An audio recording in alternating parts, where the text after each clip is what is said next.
Hey humans, welcome back to some more, well... I'm gonna... How do I start this out?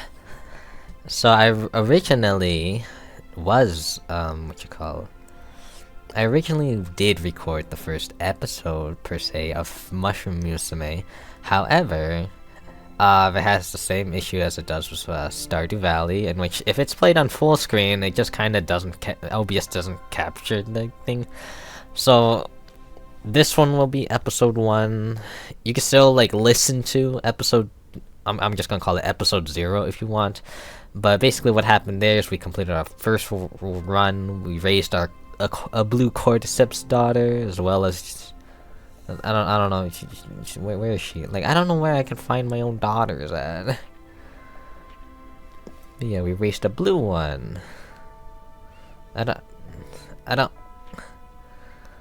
See, we have one living daughter. We got the after all this time achievement. She just grew up, I guess. I guess it's a neutral achievement. Oh, there she is. Hello. Yeah, we raised a very healthy Chamu, common blue cordyceps. One of the human body, never been healthier, feared by humans. Just pretty much very healthy. She lived, and she basically managed to fight off 2 wolves, and that was the end of her story. So, anyways, back to the intro. Welcome back to some more Mushroom Musume. Last time, yeah, we just raised a daughter, but it didn't work, so here we are doing it again. If you want to go listen to the intro, go ahead, but it's just honestly just a lot of reading, so you don't have to watch it. It's basically a slideshow if you decide to watch the episode 0. But anyways, there's something we could do over here. I don't know what it was. Drippy spores. I mean, I don't know. Summoning Circle's a little project of mine. I filled with all treats of all kinds, gardening supplies, colors you'd never imagine, even a piece of music or 2. Really, there's too much to mention. Why don't you give it a try? Your first taste is free. Sure. From the ether appears a note. I think the recluse wrote this. It's a mushroom girl. What? What? Some cabinets. We could just like get stuff, I guess. I don't know, dude. Like, I don't know. How do I go back? Oh, right there. Font's a little hard to read sometimes, but I'm honestly just a little blind. Oh, what? Oh, I just removed the rock with my shovel. Oh, bruh. Whatever, I guess. Anyways, like well, I can't really say like last time, but I will guarantee at least 5 episodes of this. I also thought about doing something interesting, but for the time being, let's just continue onwards. We could skip through all this. So, those volatile regions. Wait. History chore. They're simply saying the waste of time to recluse determine which task they are most suited for. Wait, what? This seems kind of new. Sure, there have been some activities I've been meaning to get to. Perhaps you can make yourself useful and cross one off the list for me. Not realizing that they were simply saving the witch some time, the recluse determined which task they were most suited for. Oh yeah, for me? Don't worry. I shall restock a selection of unsettling components. As the recluse began to take stock of the witch's belongings, they simply grew more and more astonished at the sort of item she kept in her possession. They dutifully gathered all manner of doll's eye, newt's tail, and even the hair from their own body. Hopefully the last thing wouldn't cause too much trouble in the future, knowing the way that witches are. Arriving back to the meeting point, the recluse was excited to report their progress to the witch. Ah, very good. How kind of you. After quickly wiping themselves down, the recluse returned to their hut for the remainder of the night. Second day, slept more soundly than that night, having a purpose, yeah. So we say they got to meet the wage. We went through all this last time, but yeah, I mean, you want to. We're kind of here to do whatever. 2 more, and I can give you what you want. Bring me a jar of soil.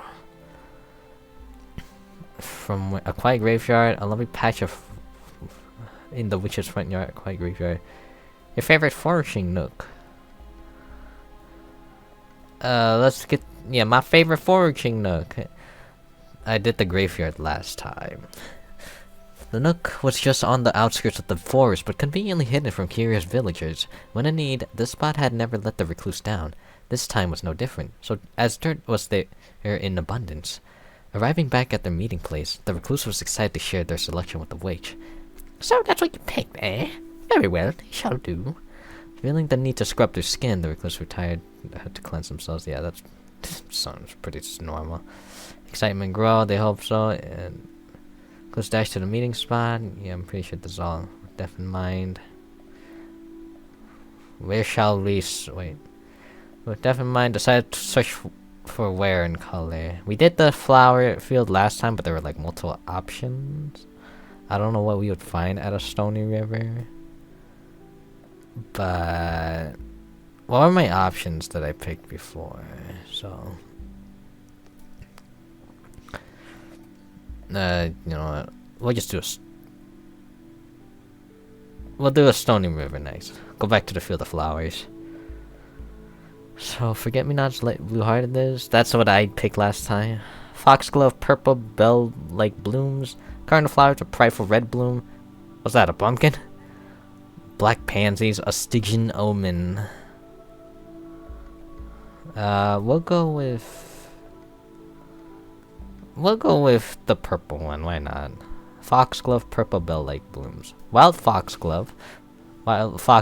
Those flowers had always enchanted the recluse, standing tall at the edges of the path. It was as though they were luring them, tempting them to stray from the path. Perhaps today, the recluse just might. And an edge of temptation can be healthy.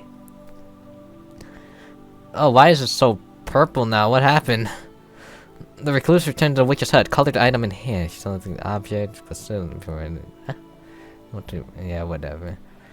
Everything for a cost, payment now, payment of life.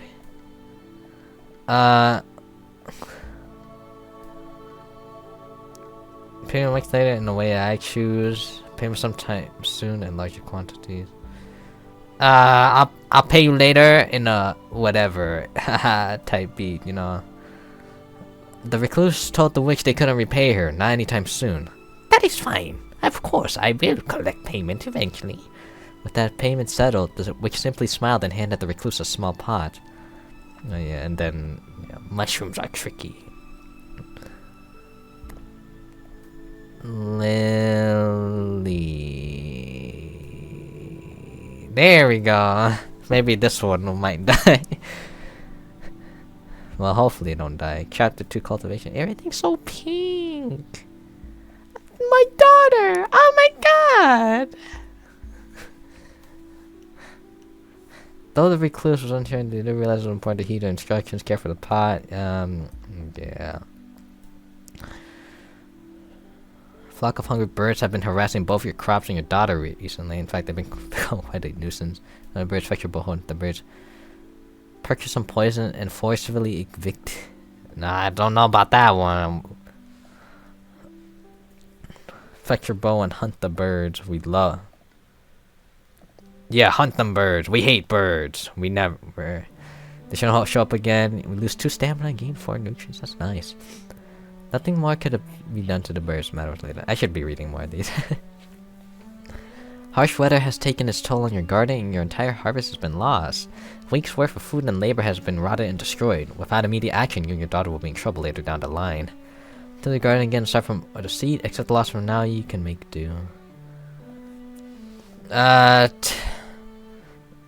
Well, we might as well just we just start over. It's alright.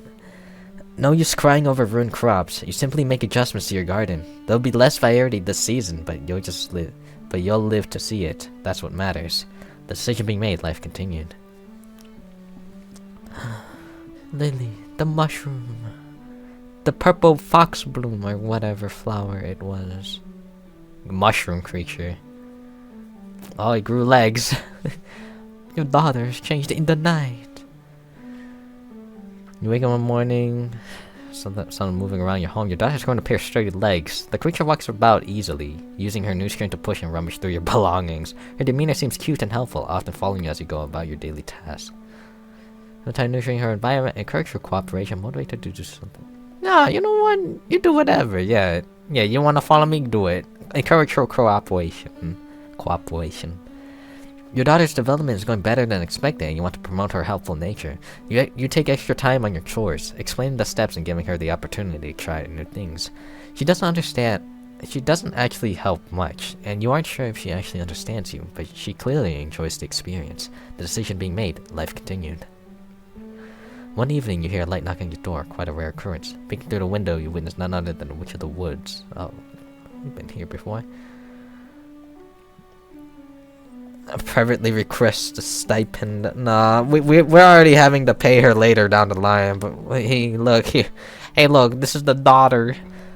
Time for daughter to meet the witch. She could maybe learn a thing or two. The two of you answer the door and invite the gloomy woman inside for food and awkward small talk. Something about the way the two absently stare at each other. You wanted to make some sort of connection today. Yeah, we did that last time. The day's gotten away from you already. The sun's gentle descent is being swelled up behind the forest's reach. You weren't able to finish everything you set out for today, but you only have time for one more chore. Retire to the tavern, purchase new construction materials for your hut, barter for some fine substrates to better grow your daughter, finish your favorite the village's leader asked of you, grab a lead and take your daughter out for a while. What can... No, all of these cost money. I don't want to spend money. She is eventually the witch will come for you. Oh no! Mystic bond. Underdeveloped and simple. Hold on, let's see. You weren't able to finish everything you set out for today, but you only have time for one more chore. Okay, one more chore. I might as well just finish that last thing.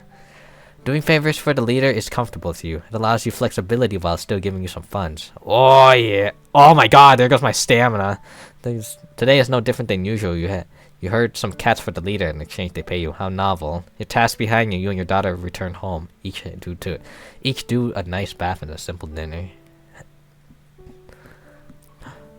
Lily, the purple foxbloom flower is growing.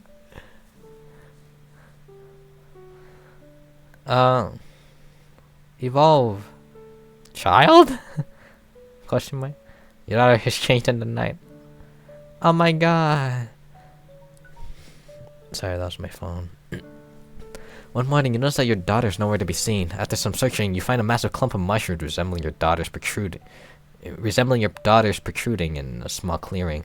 Brushing away at the freshly turned soil around, you can see the top of your daughter's head, having seemingly undergone a transformation. She twitches in response to your probing, and shifts until the earth again covers her head. My hair, a nice gift to celebrate. Dig her out? You know what? I got money. I didn't work all day yesterday for this. Today feels like a momentous I don't know how to say that word. A momentous achievement. So you tell your daughter you're going to the village to buy her a present. At the mention of presents, she quickly unburies herself, revealing that she has now taken the form into a young girl. The two of you head back to prepare for a trip into town. At her request, you take your daughter out for a nice meal, and despite some strange looks from the locals, she thoroughly enjoys the outing. So you made life continue.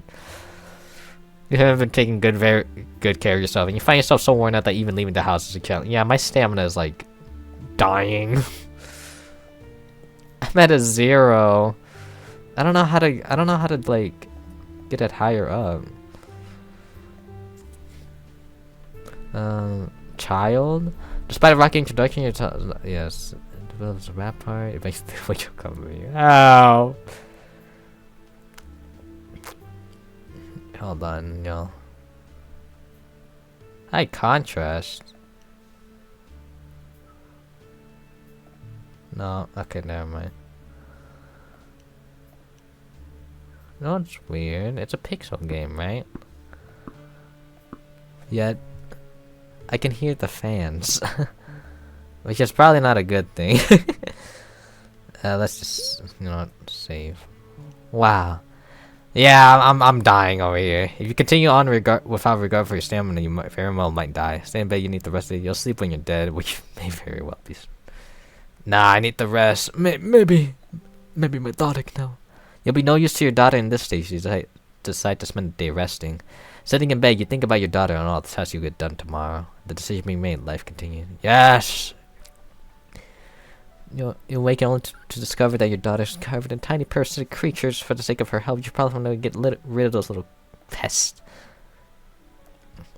Nasty. Do not embrace the change. I shall clean you up. Even if it... She's all organic, leave them be. Embrace the change. I shall clean you, even if it kills me. After a moment of contemplation, you gather the requisite components for a soapy bath. Your daughter, thankfully, seems to enjoy the experience. The creatures are dealt with. The decision being made. Life continued. An end?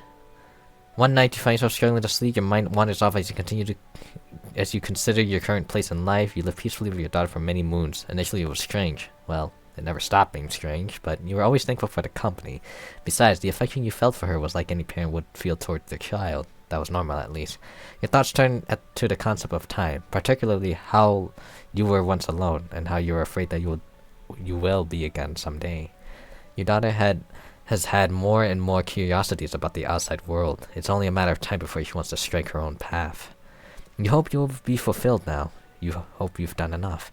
Ultimately, you find comfort in what you've done. You may have had many failures in your life, but there's one thing you know you can die proud of. Gain trait: unidentifiable, uncertain, incompetent, underdeveloped, loser. Cries often. What happened? What happened? And a new beginning. Telling the recluse that you wanted to see more of the world wasn't an easy conversation. As they grew older, you worried about leaving them on their own. Thankfully, your concerns were unwarranted. Yeah, now we're on Lily's little adventure now. They're happy that you had grown enough to want to move out. They even offered to help you build your own home, close to theirs. You were welcome to visit any time, obviously. Faster than you have anticipated, the two of you built your home together. They showed you all the tricks they knew, and made sure to impart as much knowledge as they possibly could. Finally, the day arrived. You were officially on your own. You were scared, a little, but also excited. I felt like a new chapter was just beginning for you. Loving parent. Elegant little brown mushroom. Chapter 3, a girl on her own. That's a sauce. What happened? Unidentifiable. You never got big enough to fully identify. What? Uncertain. You're a little different and every day, and that's a-okay with you. Confident. You are, unfortunately, just not very good at much of anything. You didn't receive proper care and grew into a stunted adult. What? Loser. People can just tell by look. What? Cries often. You find it difficult to we don't even know what our stats are like. Don't worry. If you're a loser, that means you still have a chance to become a big winner. Okay. At least you know that I was a loving parent. You met your creator, quote unquote, the witch, and yeah, eventually the witch will come for you. So, despite some initial uncertainty, you find that your new home may be nice and there's a reclusive shack. Your first days living outside of your parents' home are occasionally daunting, but also full of possibility. What would you like to do? Well, we're not going anywhere. To visit recluse, rest for the day, allowing your body a chance to. Dude, we don't even know what our stats are. Let's just go on an expedition. Actually, yeah, why not? Because it definitely seems like she would be a loner in this sense. Even though, what happened? Oh man. The mountains bordering the northern reaches of the forest call to you. You see them every day on your adventures, and there's an overwhelming desire to climb them that simply can't be ignored. Readying yourself in the early hours of the morning, you glance over the materials you have on hand. Pack light, pack heavy, don't pack. Nope! Don't pack, in fact, just don't go. Oh, that's like, okay. Wait. Wait, what's the... Readying yourself in the early... You glance over the materials you have on hand. Oh, like how much am I packing for this expedition? I mean... What's robustness? I forgot. I mean, we don't know... Okay, strength of character, but we don't know what our thing is, so we might, you know, pack heavy. Why not? It's a 10-sided dice, from what I remember. Because I like... In episode 0, I kept thinking it was a 20-sided dice. So I was thinking, like, why is a 5 succeeding? But no, it's a 10-sided dice, so... She passed, you know, nice. You stuff your pack with anything you could think of. Save the kitchen sink. Despite its bulging components, your pack... Despite its bulging compartments, your pack does not burden you. With your pack all set, you make your way out to the mountain. After a couple hours of climbing, you feel like you've made some decent progress, though you're starting to get a bit tired. Just as you think it's time for a break, you come across a beautiful mountain spring, complete with its own waterfall. Oh, a shower! Train your endurance. A shower. This might actually hurt. Yeah, we failed. Yeah, actually. The waterfall's frigid embrace leaves your skin numb and joints stiff. You take a moment to rest in the sun to warm yourself, but end up falling asleep. At least you're not sweating anymore. You wake up in the mountain forest that night. Spend the night. The dark can't stop. Yeah. The dark can't stop you, Lily. Continue climbing! The moon is full, and you decide that you feel fully rested after your little nap. In the moonlight, you carefully make your way up the path. The faint glow of the moon grants everything a pallid shine. Until you realize something. Some of that light is not coming from the sky. Glancing at the base of the tree, you spot small plants growing happily in the night. Like for a moment, ew. Just enjoy. Don't. Why would you eat one? You're weird. You decide to simply appreciate the moment. It's not often you see a plant so bright. The small luminescent ferns seem to dance in the wind. You find yourself reminded of magic and other fanciful things. Finally, you decide it's time to finish your hike. After your rest, you continue up the trail to the mountain's peak. The air thins and trees become sparse. You have reached the top. You see the whole region from up here. Myriad hamlets, roadways winding between them, and beautiful mountain ranges. But one peak in particular stands out to you. The only mountain in the region taller than the one under your feet. Far to the east, beyond the village, across the old ruins, the great mountain calls to you. A burning urge wells up inside you. Maybe someday, you'll conquer that one as well. Have lunch, sit in silence, watch the town from above. What is that? Robustness, have lunch. Yeah, you know what? Let's just sit in silence. You close your eyes and reflect on your life and the things you see on this trip. Your time at the top of the mountain has come to an end. When you arrive home, you sprawl out onto your bed, exhausted from your adventure. A man wearing vibrant, multicolored robes and a large pack approaches your home. He's heard rumors of a beautiful fungal woman has come to paint you. He asks if you will give him the honor of being the first to put your beauty on the canvas. What the? Convince the artist to teach you instead. Refuse, you're not so vain as you want art made of you. Ew, nasty. Nasty. She will refuse. Do you see her stats? Why would you want to paint me? She's like, no, you're gonna show the whole town I'm a loser? No! You send a man away, telling him... Alright, roll the 6 and we passed. Right? You send a man away, telling him you do not need to show your beauty, and tell him of the nearby town, where he could find others to paint. While tending to your home, you begin to feel an otherworldly pull towards the forest. You can't resist, and moments later you find yourself at the witch's hut, basically. For learning some magic, force yourself. I don't know. We treated her as a stranger, but you know, hey, maybe this time we can learn some magic. You know, it's like, okay, hold on, maybe we can learn some magic this time. You enter the hut and bow respectfully, addressing the witch as you would an apprentice to a master. She accepts your want for knowledge and begins tutoring you. Time moves strangely in these woods, and you are unsure how long you read scrolls and practice channeling. By the time you leave, though, you find you've gained slight control over your magical potential. You gained the trait of witching. You're touched by magic in some significant way. There's so many things wrong with her, Lily. A stunted mushroom too small and nondescript to have much use. Hey, leave her alone. That's my daughter right there. Sheesh. That's my daughter right there. Relative obscurity. People don't think much of IG. That's fine. Magics. No, which magics acquired. You're touched by magic in some significant way. Alright, continuing. You feel a crisp breeze. The heat is relenting. The trees are changing in color. Fall has arrived. The change in weather has invigorated you. What would you like to do today? We do not go anywhere because we know that we are a loser, but we shall set up into another expedition. While on an expedition to a nearby swamp, you lose track of time. The sun has already set in the sky and the trees surrounding you seem more menacing now. As you contemplate your situation, you try to figure out what the best thing to do. Do the words keep cool and calmly evaluate your situation. Well, cry though. Look for help. Sleep in an abandoned building. Oh, why is that one like all diamond, like 2 diamond shapes, man?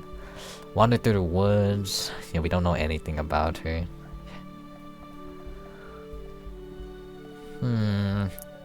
Keep cool and calmly evaluate your situation. Follow a random road. Look for help. Sleep in. How would you sleep in an abandoned building? I'm not gonna lie. I think even though she might cry, it's important. We must keep cool and calm and think about our situation. We rolled a 6, which we pass. Okay, that's good. There's no use getting hot-headed and making even more trouble for yourself. You sit on the grass and absently draw in the mud with a stick as you think about your situation. You make a few little diagrams and consult the nearby foliage. After doing some calculations, you deduce your approximate location. Cross-referencing that with local landmarks, you have a plan to get home. Thankfully, your plan goes smoothly. You rest your head on your pillow, knowing that your sharp reasoning is one of your greatest assets. Oh, what the heck? A castle? Strolling through the village, you find a donation box in front of the church. Oh, it's a church, what the heck. It offers lovely hats that might dress your oddly shaped head, yet. And if no one particularly minds, you may be able to keep one of them. Leave the hats, you don't need them anyway. Take all the hats, why not you wear them all? Just also, well, take the big hat. You can get fit big. Nah! No! You already have, like, a mushroom. Well, pretty close. Your hair is your hat. You'll be fine. Leave the hats. You don't need them. You decide to head home. After all, your head is perfectly capped already. Exactly. At length, the stimulation of your surroundings become overbearing. All the sights, sounds, and smells begin to overload your mind and overlap each other into a maelstrom of identifiable information. You would grip your head and shut your eyes in an effort to hold it all back, but this mere sensation of touch only serves to further entrench your madness. There comes the desire to scream, the desire to burn it all away. But then you find peace, bliss within the empty. There within the infinite black, there is no need for thoughts, for anything. There's only a peace so distinctly serene that in your final thinking moments, you can only come to one conclusion. This is the life you choose to live. What? For a time, humans on their various travels would stop and marvel at the fascinating mushroom girl. Excuse me. Their parents, and for some grandparents, would regale them with tales of the strange creature back when she still moved. As it was, she was nothing but a statue, a morbid topiary, alive in body, sure, but with a spirit long since departed from the realm, ending in eternal life. Run out of potence, bro. What, bro? We don't know what we're doing. Oh, she gave up, bro. Why? She was doing so well. First things first, let's measure what her lives were. Bro, why is she gave up? Well, not knowing what we failed, y'all. Lily died. She didn't die. She gave up. What? A little about. She gave up. The status tied to the strength of the mushroom and their ability to perform in skills. But like, what? My daughter. What happened? Okay, we really need to know our stats then. Oh my god. You have chosen to never act externally again. No, Lily. What did I do wrong? Dude, I don't know what maybe did I do something wrong? I mean, I don't know. Maybe I did something wrong. How did she get so many bad traits at the beginning? I thought I did pretty well. Except that one day where I had to rest up. Maybe that was an important day for her, but like, I don't know. No. We have one. Little brown mushroom. Sunken mushroom. Cries often. Oh, I would cry too. What is this? Oh, is this all the mushrooms? Cordyceps, a parasitic fungus that infests the body and mind of the host. Oh, hold on, give me a moment. Well, I'm back. I'm still sad. No. Can I revive her? I'm sad, dude. I'm actually upset. What kind of stars are these?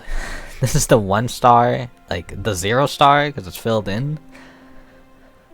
The 1 star, 2 star, and 3 star. I had a 3-star mushroom for my first one. I'm sad.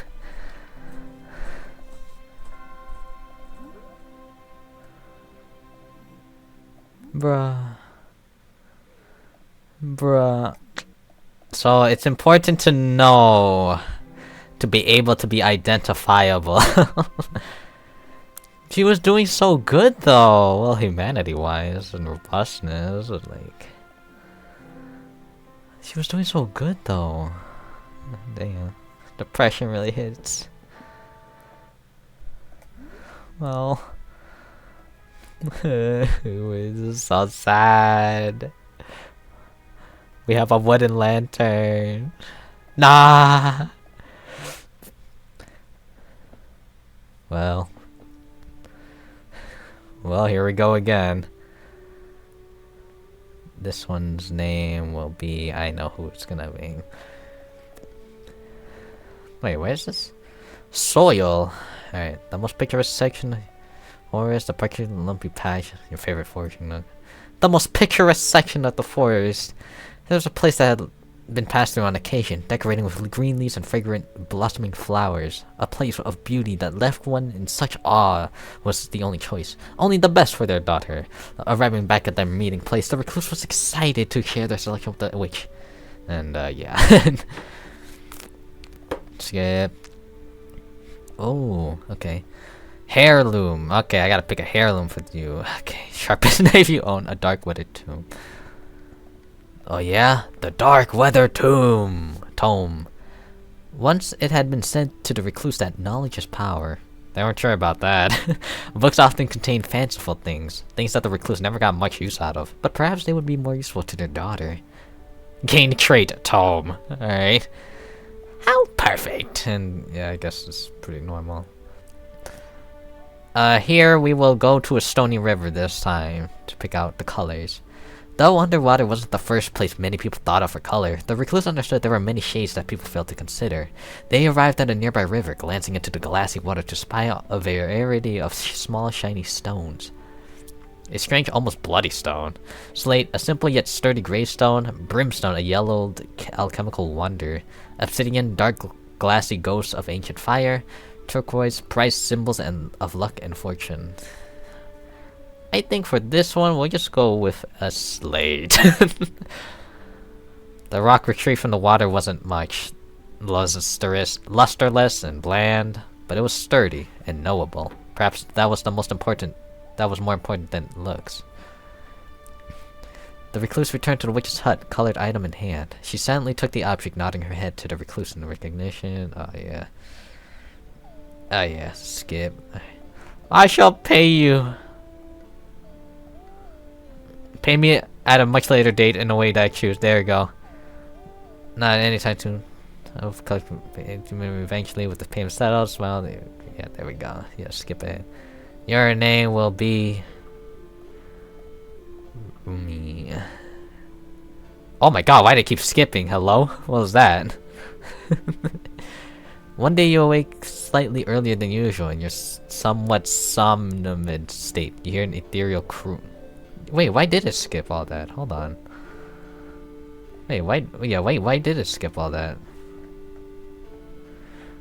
Who's unsure you didn't realize care for the pot? Okay, that makes sense. A fairy in the garden, one day awaking you're in your somewhat somnolent state. You hear an ethereal croon originating from your garden. You spot it. A small fairy clad in grey is sitting amongst your crops. What? Oh, this is my daughter right here. I didn't see her evolve. It just kind of skipped all that. Hunt the fairy to use as food for your daughter. Oh wait. A small fairy clad in grey. A small fairy clad in grey is sitting amongst your crops. Oh wait, yeah, that's my daughter's. Build a small fairy garden in your daughter's room using supplies. Hunt the fairy to use as food for your daughter. Offer a coin to the fairy to gain their favor. Catch the fairy to sell it down. We shall offer it. You give my daughter good luck.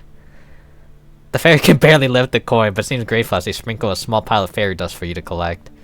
You're unsure how to use it, but feel personally better for having it all the same. Decision being made, life continue. Ruby! Just a great mushroom. Yeah, you're not looking too good.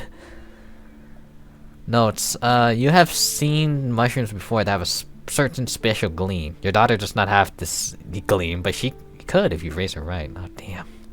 Potted. You give me someday you'll know how to read it eventually. Oh, man. Just that buried in your new goal, you've forgotten to feed yourself or procure any human food. What's the most nutritious option? Sneak morsels away from your charge. What was this mushroom for again? Looks tasty. To the village, to the market, and any enticing goods. To the woods. No, wait.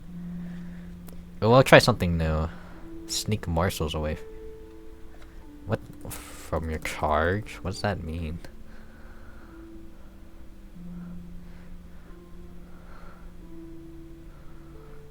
I don't know. I don't know if I want to choose that one. Let's go to the village. I already gave one of my coins to a fairy. I might as well just continue the thing. Anyways. There are things you cannot possibly find or make on your own, and sometimes you desire them. Rarely do you indulge, but today is different. Strolling in the market, you find a booth with a particularly interesting food that you've never had before. A strange soup that's thick, hearty, and incredibly spicy. Oh damn, I lost 4 coins. Yikes. You know what, let me drink some water. Stay hydrated. You purchase more than you can eat and decide to give your child the scraps. They seem to invigorate her. So, decision being made, life continued. Rumi! You will grow. Something's happening. I know something's happening. Do I have to click? Okay, I clicked once. Mushroom creature. You look strange. He changed in the night. Did you just gain a skirt? One day you awaken suddenly, discovering that your mushroom has gained enough limbs to propel themselves around the house. The creature toddles on uneasy legs, bumping into objects noisily, and a cute face now shows on a vacant expression. Her demeanor seems pensive and unsure, sometimes staring long at unfamiliar objects. Encourage her thoughtfulness, spend time nurturing her environment, motivate her to do something more productive.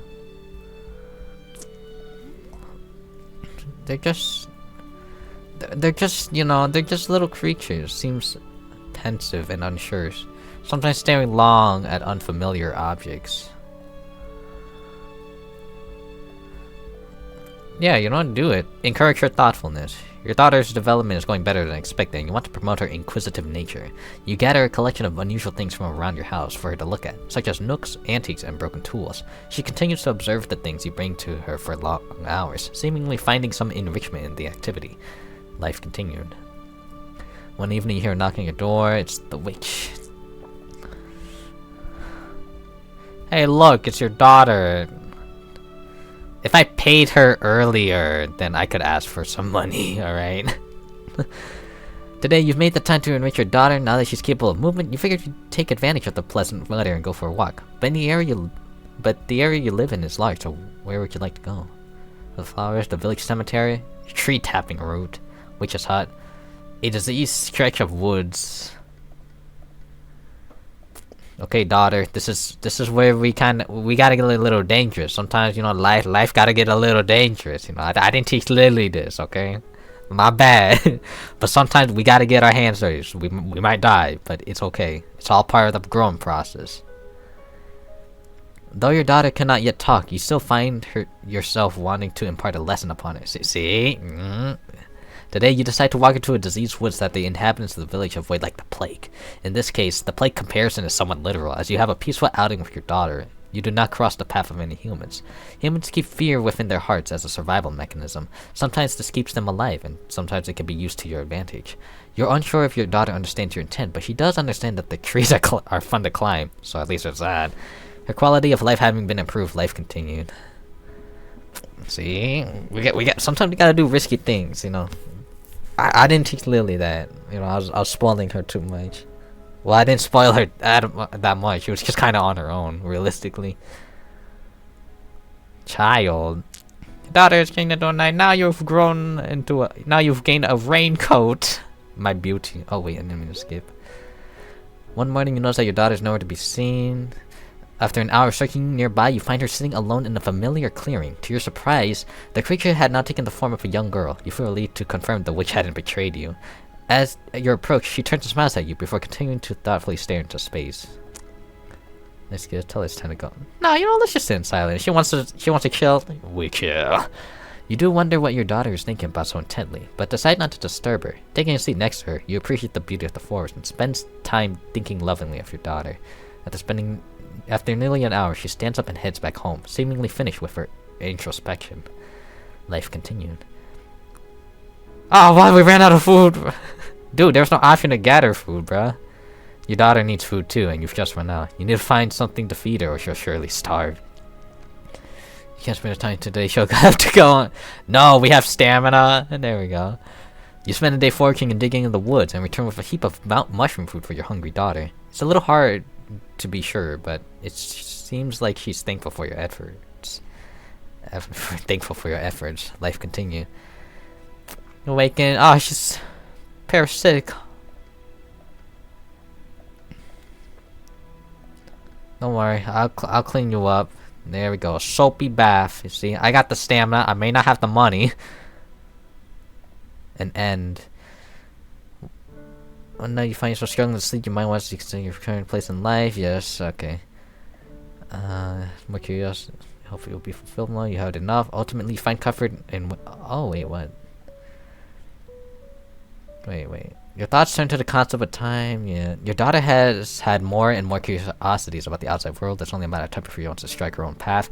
You hope you will be fulfilled now. You hope you've done enough. Ultimately, you find comfort in what you've done. You may have had many failures in life, but there's one thing you could die proud of. Slime farm. Incompetence. Hey, roomie, what's going on, y'all? Tell the recluse you wanted to see more of the world. It isn't easy. Yes, it grew over there. There we go. Fishing on your own, you're scared. Loving parent. Hey, yo, roomie, what happened to you? Volatile gray pixie's parasol? Let's see you. You have a lot of humanity, which is nice. Slime form. Your body is made of something slick and magical. You can feel it at your core. You are unfortunately just not very good at much of anything.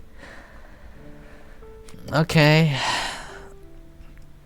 Okay, she needs more strength. She needs more healthiness. And she needs more hydration. Just a tiny glistening mushroom associated with the Fae. Despite some initial uncertainty, yeah. What to do?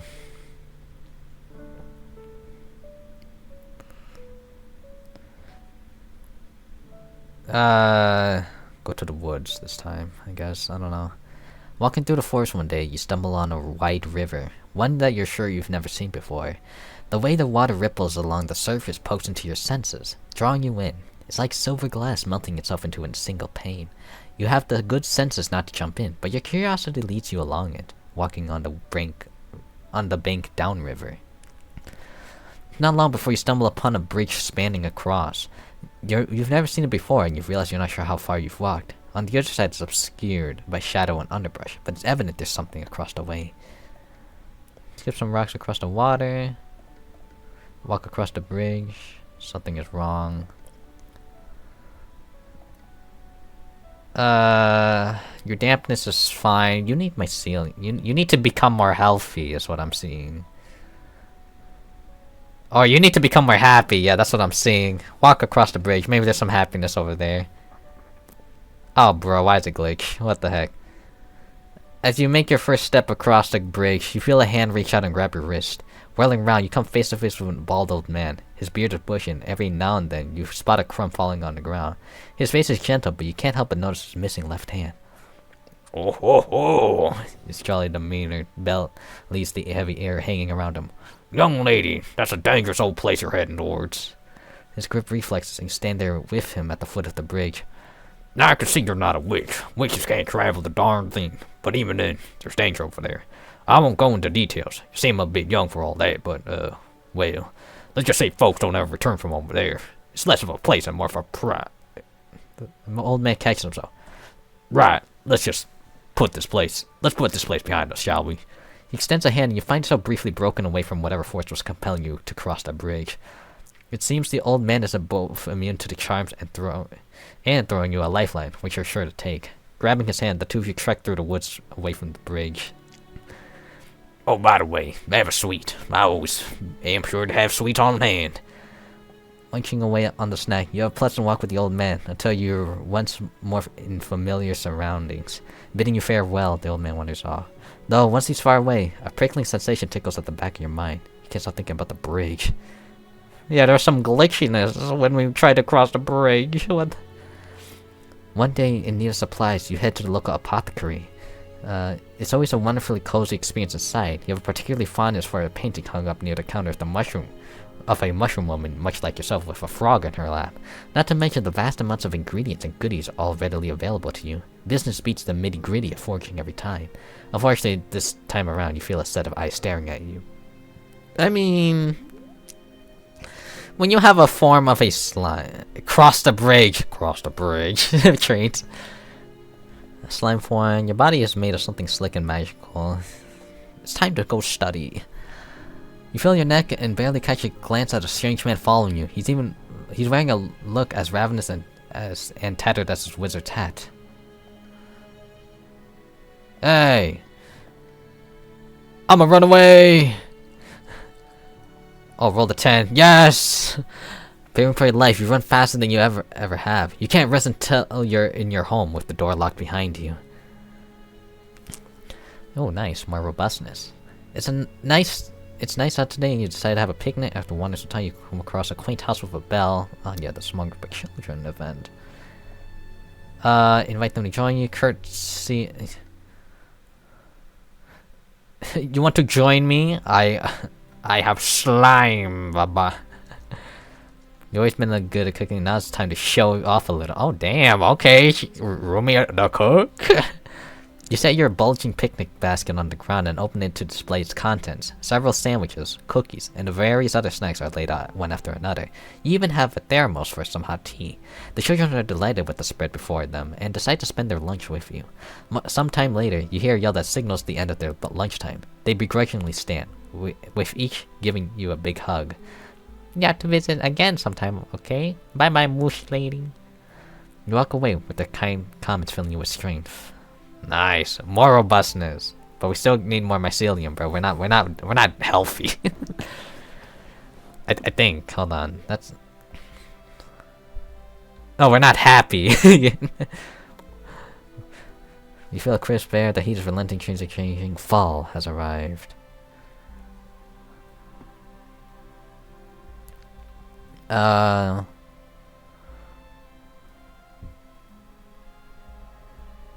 Go on an expedition. Do what Lily could not have done, maybe. A thin coat of mist cools your face as you trace along the edge of the river near your home. You walk in the direction of a nearby mountain range. Before you have traveled very far, you realize you are at the foot of the mountain. Hiking it feels like more effort than you are willing to put in, but you find yourself drawn to wandering around the base. The mountain ascends quickly in this area, with mossy stone rising as high as you can see. The forest, as always, is full of life. A bird sings its lonely song from the top of a fir tree. A trail of ants dance at your feet, and a badger makes brief eye contact with you as it passes through some hanging moss into the side of the mountain. When you approach to investigate, you realize that there's actually a doorway leading into the stone. A dusty sign next to the frame catches your eyes, and after dusting it out, you can make out writing. Come up with something cool to put here. Pushing through the long strands of moss that obscure the entrance, you realize that there is a large mined-out space within. Looking around the space, you notice several points of interest. Alongside stones and the other typical debris you'd expect of a cave are decrepit furniture items. Sorry. Rotted wood branches, stone tables, and many other pieces that are no longer identifiable can be spotted. Stepping into the room further, you know, why are we going in this, roomie? What do you? Hello? Is your alertness not good? Why are we doing this? I don't know. Stepping into the room further, you notice a golden podium in front of a slightly raised round of stone. Curious. Without hesitation, you step onto the circa and more closely investigate the podium. Though the vast majority of the podium is brushed gold, or at least meant to look like it, you find that there's an oval of dark glass. You reach to place your hand on it, but when you do, it begins to glow a soft blue. Uh-oh. Hopefully that means something good. A flash of light fills your vision, then the room around you is replaced. As your eyes adjust to the uneven light of the room, you come to realize... Welcome to the gift shop! A tiny, loud speaker overhead blares out. Though, looking around, it's not much of a gift shop. Everything's pretty ramshackle. It seems all the materials that were there before have been stripped away bit by bit, though there's a piece of paper by your feet. What's company script? Oh, what's this? There's a note on the wall. Sift through the rubble, admire the poster on the wall. Sift through the rubble, yeah. Dude, if she's already on the rampage of just like being too curious, like she might just sift through it all, you know? Sifting through the rubble littered across the decrepit gift shop, you don't seem to find anything of use. All that's scattered about is bits of stone, dirt, and broken tools. A few old moldering leather scraps sit in the corner, but aside from the roaches and dust, all there's to find is a latent sadness to the air. Suddenly, the loudspeaker chimes. Please exit through the gift shop. Wait, that's what he said, right? Please exit through the gift shop. Yeah, there, okay. That's odd, you think, but humoring the speaker, you continue through the gift shop as it twists and winds, You go for quite a ways, through various hallways and rooms with distinct shapes and sizes, all with wiped out shells and debris littering the floor. In fact, you're veritably lost. The loudspeaker chimes. Please exit through the gift shop. Thank you, speaker, you mutter out loud, trucking your way through. Eventually you come out to the area you started in. You can see the machine you used to get here. The loudspeaker chimes. Please exit through the gift shop. Gesturing rudely at the loudspeaker, you like to leave the same way you arrived. As you did when you first entered the structure, you place your hand on the dark glass pan of the podium. Once more, light flashes and you're returned to the entrance of the cave. Oh, magic! What the hell? The dark pane of glass, however, has changed slightly. You notice a new light has appeared. Huh. As you go to leave, you notice a strange piece of paper on the floor. It appears to have human writing on it. Entry 15. Today, when no one thought I could hear, I caught XXX complaining about my leadership. Evidently, the miners feel as though the focus of the expedition has changed. That this is a longer shot than we are initially led to believe. Hold on, sorry. This isn't the mountains of where we were meant to mine. So what? When one hears fortune calling, do you not swiftly answer? And hasn't that instinct been good and true given our bounty thus far? Perhaps they're simply bitter. After all, they witness the townsfolk merriment every day. Their envy must be difficult to contain. Just take it with you and read it on your way back. How interesting. Got a curio. Oh, what the heck? Perhaps there's others like it out there. You'll have to keep an eye out. What a strange place. Maybe someday you'll return. For now, it's getting late. You decide to head back. You decide it's best to get back home. I don't know why I say, to be honest. Maybe we can go back and save Lily. Walking around the village one day, you overhear a gaggle of fun-sized humans giggling the time away. You gradually sneak up on them and get close. Remarkably close. They don't really seem to care that you're there. Hey, wait, are they ignoring you on purpose? The nerve of some fleshies! At least you can listen in to whatever seems to be engrossing. How much? One of the children exclaims, her jaw dropped in sheer awe of another kid, whose chest is proudly puffed out.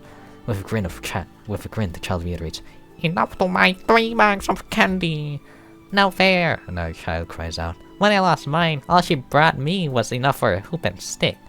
The other kids looked at the child with pity. Hoop and stick was so last season. Well, anyway, the boastful kid continued, I have another one loose, so I can expect even more candy here soon.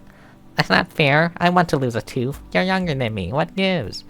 Probably because of all that candy, one of the kids said, having met with only a shrug from the proud child as he snacked on his treats.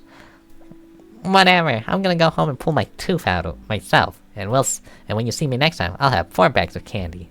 The girl stormed off, determined to come into some coin of her own. Which is odd when you think about it. Do these kids get money for their teeth? Do they sell their other parts? You wonder briefly about the value of a kidney when you hear one of the gremlins shout, Be sure to put it under your pillow. You realize there's a caveat. One must need a tooth, and then store it under the pillow, and then... Money? Why is it glitching, bro? The cave in the... I'm going home. Rumi, what's going on? Last time you checked, what you've considered your teeth grow back after some time. This could prove to be a lucrative venture. At length, you arrive home. You find yourself less certain about this than you were in the village. It's not like the fun-sized humans are known for their honesty. You pause for a moment and think. One tooth won't go kill ya. Go for it. We're already like cursed by the glitch. Go for it! Not wanting to put any more time in attempting to convince yourself otherwise, you reach into your mouth and grab a hole which passes in your body as a tooth. Slowly, steadily, pressure builds as you pull, and then... Shnoop! A tooth broke off easily, like a bar of chocolate. But... Oh, mycelium! So much worse. Regardless, you are now in the possession of a detached tooth and are eager to see what comes with resting it under your pillow. You snap awake in the middle of the night, your first thought being of what lays beneath your pillow. But when you check, you find nothing. Not even your tooth remains. So, you're awake, eh? A small voice chants from the center of your room. Glancing over, you spot an ill-tempered fairy and their new few companions.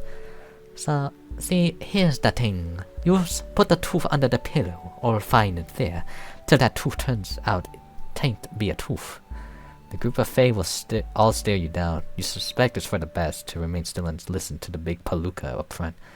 Now, I'm a reasonable guy. I clock in, I clock out. I don't want no trouble no how. But the issue is that the boss lady ain't too keen on these type of shenanigans. Now, I can see you're just an innocent mush lady, so this ordeal can overlook this time. Unfortunately, we ain't able to give back the tooth of yours. Company practice, capiche?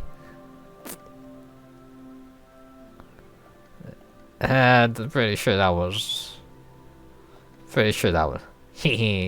that was wrong anyway. Nah, it's okay. It's to grow back. Well, yeah, that's how teeth works. At least once. You got your baby teeth and your adult teeth. No, they just grow back. What? The fairy appears incredulous, and his companions volley fascinated whispers between themselves. You're saying you got a replenishable supply? You shrug. Essentially, you do. It's not particularly pleasant to lose teeth, but it is technically doable. The fairies all pause for a moment, the gears noticeably turning in their minds.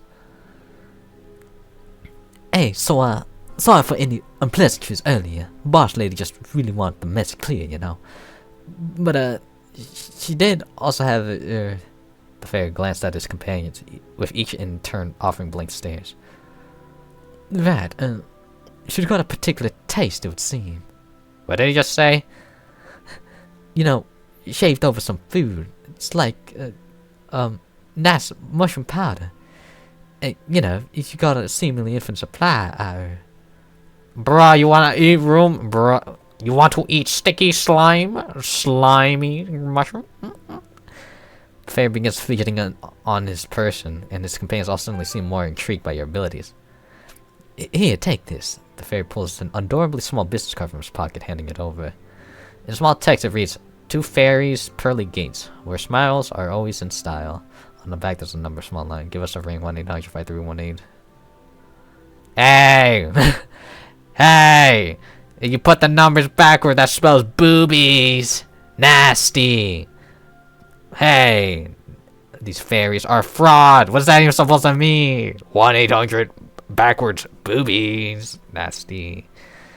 But upon looking back up, you realize the fairies have vanished without a trace. Only the lingering smell of bad aftershave and latent face stink remain.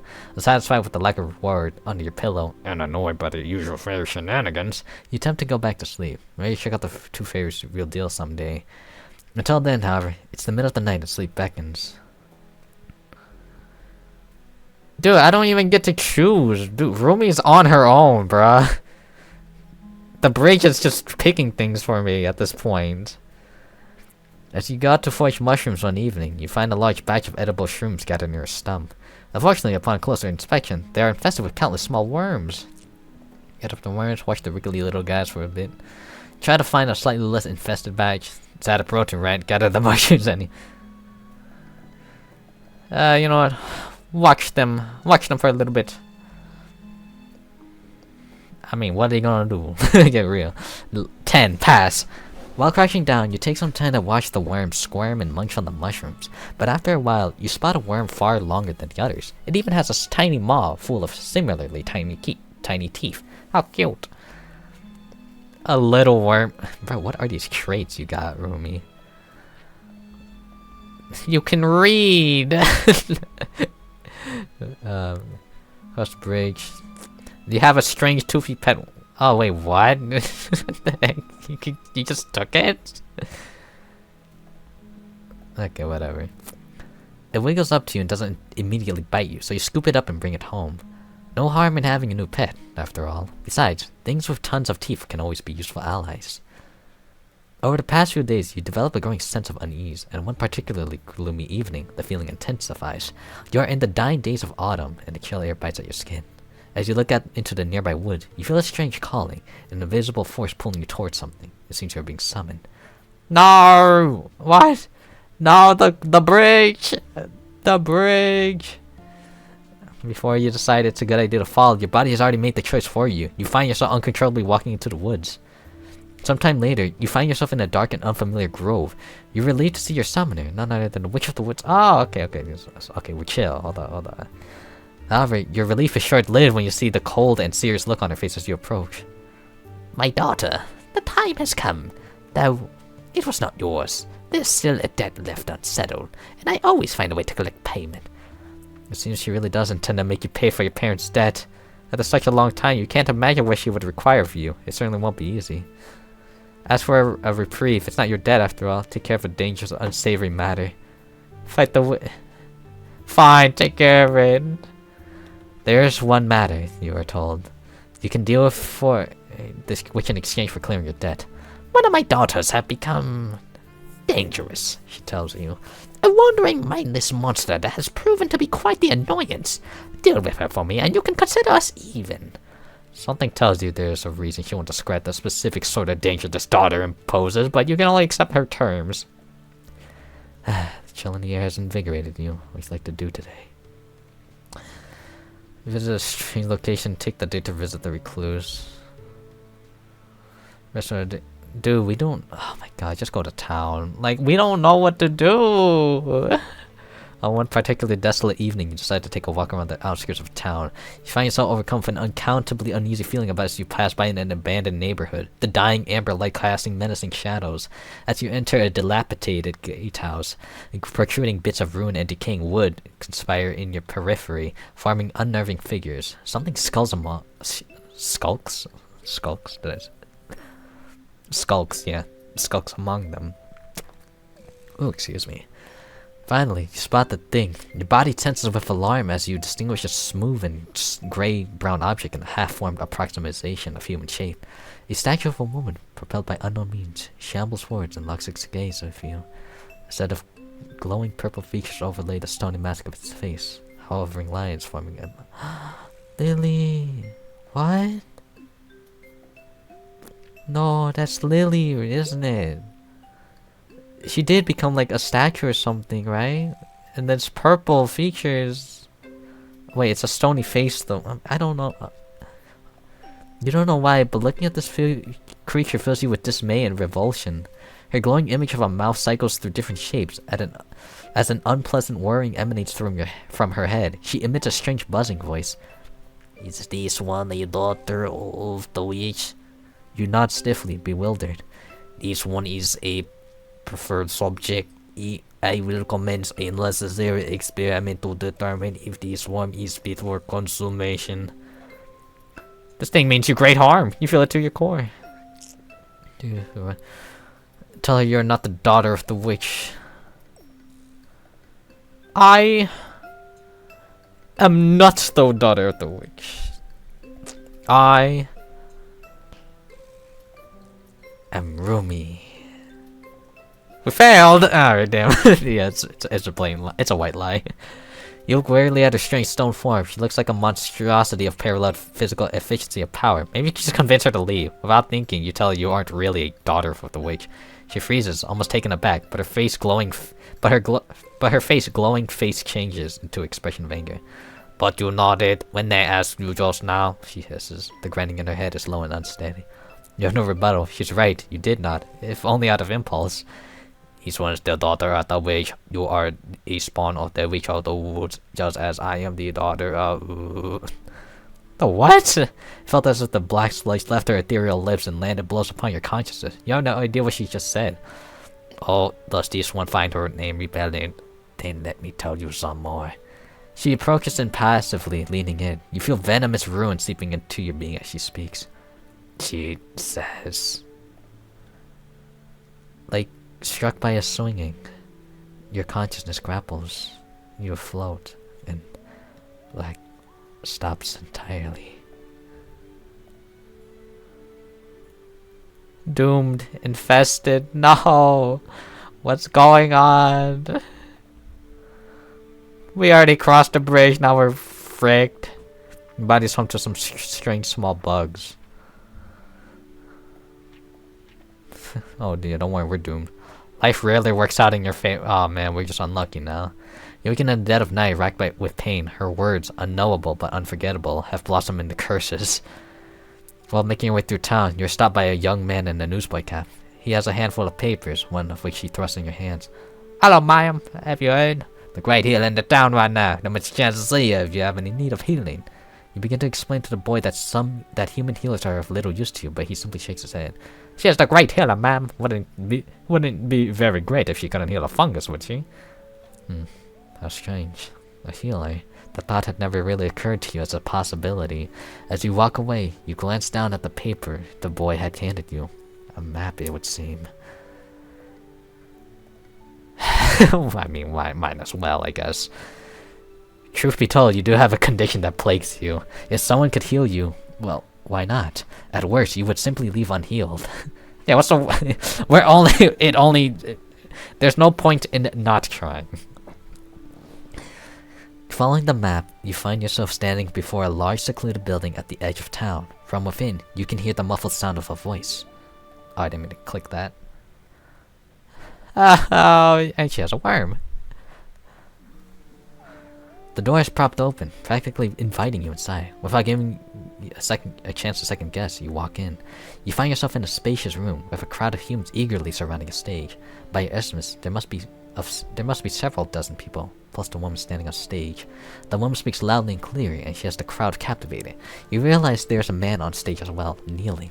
She reaches her hand up as far as she can, palm open and fingers spread wide.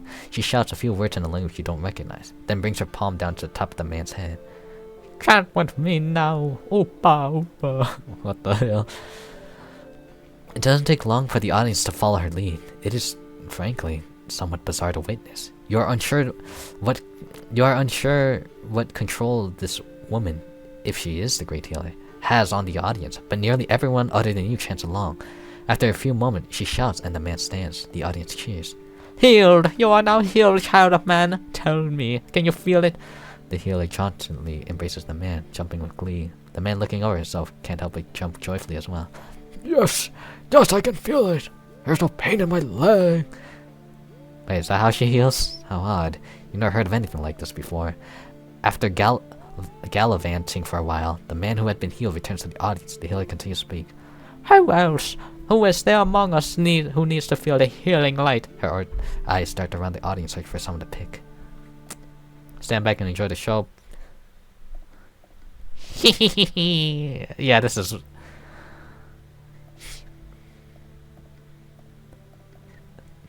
Rumi, screw it, thief of time. You didn't expect the healer to have a crowd, you must admit. But you see no reason to let this opportunity go unrecognized. But they are here to see a healer, you may think. Do they need any more misfortune? Well, wouldn't it be discriminatory to not pick their pockets? Checkmate. Everyone's thoroughly distracted by the healer, so you make your move. The great healer grabs your shoulder roughly, pushing you down to the ground. Brah, Rumi, you suck forever. Right. With this magic passed down from the ancient Fey rites, you can be cured. Now, everyone, chant with me so she may be freed of their kleptomania. He forces her hands over your palm. This blinds you. However, you can hear the chant of everyone around you. Oopa, oopa, oopa. The healer says other things, a mix of unfamiliar words and strange claims. The 12-winged pixie commands it. The court of dancing ancestor commands it. The great healer commands it. Well, if everyone commands it, what do you say? I want to steal. You're unafraid to speak the truth. Do it, Rumi. Show it. You're unafraid to speak the truth in front of the crowd. However, they don't seem to want to hear it. Your proclamation is met with a round of cheers. I cannot help one who refuses to change. The healer pulls you up roughly, bring you closer to her face. Mess with my audience again, and I will hurt you in ways that cannot be healed. Her voice is quiet. No one else can hear these parting words. She pushes you away, and you feel a new pair of hands on you. A bouncer has come to remove you from the premises. You check down to the street. You have little choice but to walk home. Sword. Where is it? Where's my sword of what? Sword of what?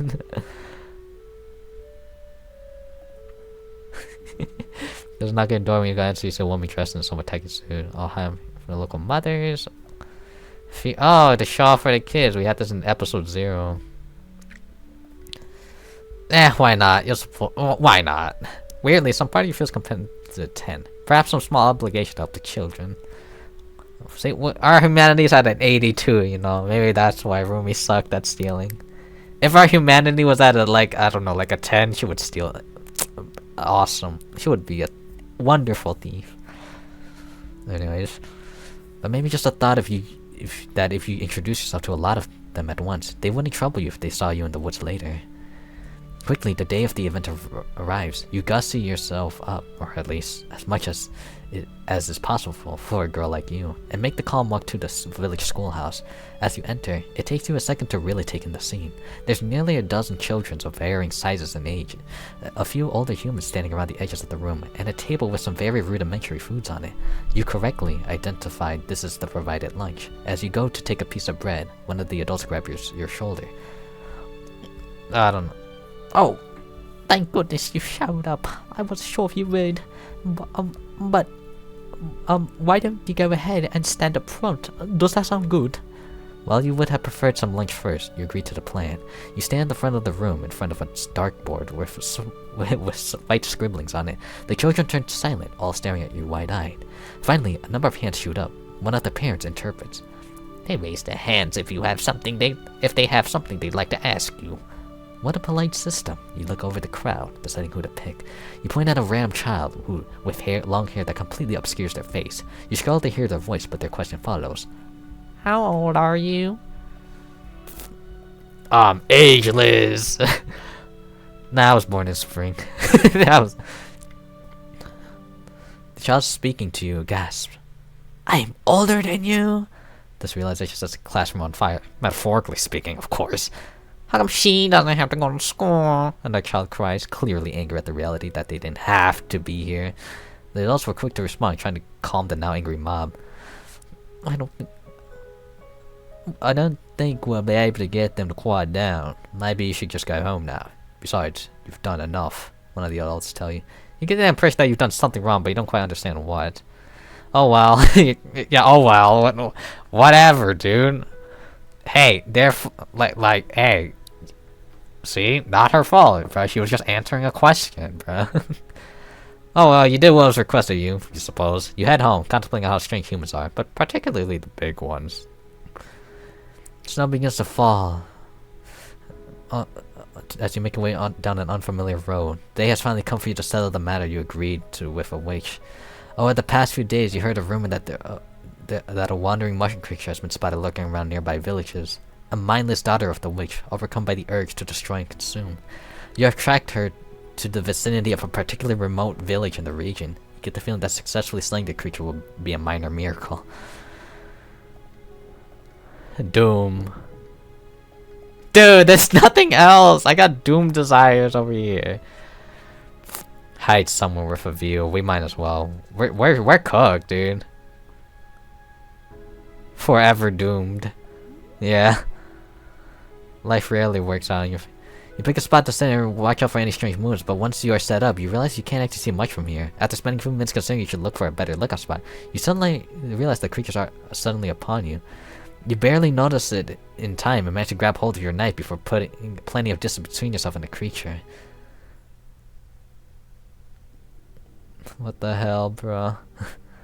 You first notice the buzzing, nearly omnipresent, but clearly originating from... yeah, I'm gonna reread that. What the... You first notice the buzzing, nearly omnipresent, but clearly originating from her misshapen and corpulent form. Stinging insects fly about, crawling on just about every nearby surface. The wandering sister is a pale, lumbering corpse of a mushroom girl. Any reservations you had about destroying her vanish in the horror of the sight before you. Though you should feel sympathy for her, given your similar infestation, the sight of her swarm fills you with disgust. You want to destroy her, even if not for your deal with the witch. You feel that this was an inevitability. Her cap is a molted brown, and large crevice-like holes mar her already inhuman body. Little intermittent clouds of insects convene at various points on her enormous form. She takes a lumbering step toward you, and finally managing to suppress your fear for a moment, you devise an approach. Dude, there's nothing I can do at this point. Yeah, we're doomed. Try to talk to her.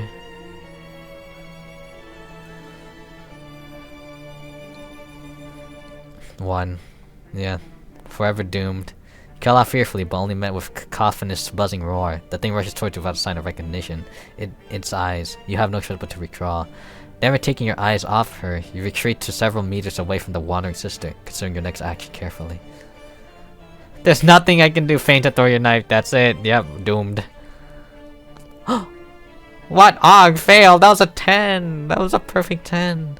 Having outrun the worst of the swarms for a moment, you turn on your heel and dig your feet into the ground. Despite all the preparation, the sheer disadvantage between the two of you hopelessly runs between your mind as you watch your knife sail past the creature's head. The buzzing insects are unabated and resume their winged assault. Your vision blackens. All that you know in the world is this tearing, stinging swarm. The hum of insects grow louder as your sensation mercifully numbs into nothingness. You sense the wandering sister standing over you, staring blankly, until you too fade into an empty husk. No, bruh. She rolled a perfect 10 and it still failed. It still failed. New ending bonus. That's crazy. Life rarely works out in your favor. It was supposed to work out there. There was a redemption arc. Doomed. You have met with a terrible fate, haven't you, real? No, we don't like an event. Nope, your way. Oh, well, everything. Sorta. You have done something rude. No. Dude. Like, stinging insects have made a home in your empty husk. No, she died. Bruh. Visit Gnome Depot. Bro, what? Bro. I'm sad, dude. We just got doomed for life and there's like nothing we could do, bruh. Bruh, Roman was always the impulsive one, bruh. I don't even know what to say. She just kinda did her own thing. I couldn't even stop her. She just did her own thing. I couldn't stop her. I couldn't tell her where to go, bruh. Shamu. Shamu. The only one who made it. Lily gave up and Rumi got bruh, I should have paid out that stupid debt, bruh. They gonna send me, bruh. Ain't no way. Nah, I'm mad. I'm doing another one. I'm mad. Accursed seed. I don't care. Screw it. A quiet graveyard. Well, we'll just take it from the quiet graveyard because it's so sad. Offer me which embodies the emotion your crew they had to offer. An unsettling mishap in Sag, a deteriorating book of poetry, a prized gem fragment here. If there's anything worth showcasing the sheer wonder of the recluse would have kept for their daughter, it was a small glittering fragment they kept in secret. Like a brilliant emerald, it glimmered unlike anything else the recluse had ever seen. But even that, they understood that beneath its surface, of course, something ethereal. The shells up in prose. It is a beautiful thing to offer such passion. Merely the intent alone shall suffice. Oh damn, okay. I get to keep my emerald. This one. We're going back to the river. I'm crying. Marble, turquoise, jasper, brimstone, garnet, lost maroon heralds. Lost maroon heralds of bygone. Yeah, garnet. I don't know. Garnet's like red, right? I got a name. Don't worry. Yeah, it's like red, orange, crimson. I don't know. A glint of garnet caught the recluse's eyes. With a bit of polish, it would shine a deep, ruddy red, a beauty that can only be beat by their daughter. Discovered maroon. Oh my god! The recluse turned to which colored item in hand. She suddenly took the object, nodding her head in the recluse in recognition. The recluse stood there for a moment, but yeah. Pay me now with life.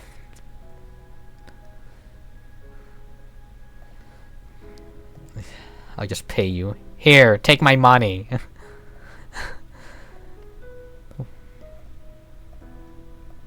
mean... Oh my god, dude. Like, I don't know why it keeps skipping. We got a maroon mushroom. Something terrible is buried in your daughter. Someday it will blossom. Purchase new... Oh yeah, what are we doing? Errands, the day's gone away from you, but you have time for one more chore. Purchase new construction sites, finish your favorite the village after you. You already worked hard. Here, barter for some fine substitutes to better grow your daughter. Yeah, why? Time to barter! Hehe. Wait, we don't have money. An amateur mycologist in the village recently informed me that he had some new supplies that may interest you. Decided to take him up on the offer. You can conclude at the brief meeting that he was right. You take home a fine pouch of soil, and you take some of your hard-earned coin. The task will be behind you, and your daughter returns home for his nice, simple bath and dinner. Yeah, we need to, get to work. Don't care. Swallow your pride. Go to work. Yes, sir. Oh, I didn't want to skip the evolution. Oh my god, Rin, you're not looking good. What's going on with her? Her demeanor seems gloomy and shy, preferring to sit in the dark corners for long periods of time. Sometimes nurturing your environment. Wait to do something safer. Encourage her discretion. Yeah, one must always be aware. Your daughter's development is going better than expected. You want to promote her somber nature. You clear out some space in the closet, making a little spot for her to sit in complete darkness. She constantly lies in the closet for much of the day, seemingly finding some enrichment in the activity. One evening you hear light knocking. Nah! Can I get some money? Not quite sure of her intention, you decide to speak with the witch somewhere else. After telling your daughter to stay put, you greet the witch at the door. The two of you will take a walk through the woods, partaking in light conversation. You decide to feel comfortable enough asking for the witch for a stipend, something to help raise the child. She shrugs in acceptance, handing you a small parcel of coins. Oh, what the heck? At that exclaimation, she takes her leave in a seemingly random direction. Okay.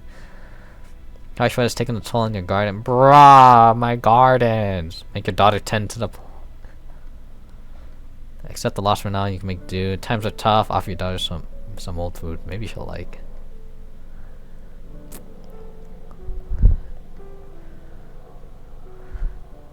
Dude, she can't even do it. You know what? Maybe she... Why is this one... You know what? Times are tough, it's alright. You scrunch up some moldy vegetable far back from the pantry. Is that okay to feed this to your daughter? After offering her the spoiled food, she eats it happily. Like, it looks like she has no complaints. That's not good. An unpleasant mood seems to persist despite your best efforts. Yikes. Decision being made, life continued. Ren, child. Changed into the night. One morning, you'll see your daughter's hiding under a stump. Okay.